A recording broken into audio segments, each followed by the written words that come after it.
Buong diin na itinanggi ni Senador Bongo ang mga paratang na tinukoy siyang alleged co-perpetrator sa dokumentong inilabas ng ICC Office of the Prosecutor noong Pebrero 13. Ayon sa Senador, malayo umano ito sa tunay niyang naging papel bilang Special Assistant to the President mula 2016 hanggang 2018 at bilang Executive Assistant noon sa Davao City.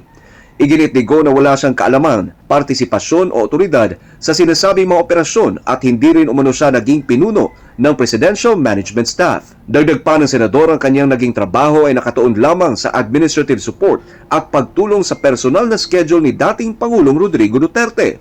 Binigyang diin din ni Go na sa mahabang panahon ng kanyang pagseserbisyo kasama si Duterte mula alkalde hanggang maging Pangulo, wala umano siyang natanggap na iligal na utos. Sa kabila ng issue, tiniyak ng Senador na hindi siya maapektuhan sa pagtupad ng kanyang tungkulin sa Senado, lalo na sa pagsusulong ng mga programang para sa mahirap at mga nangangailangan.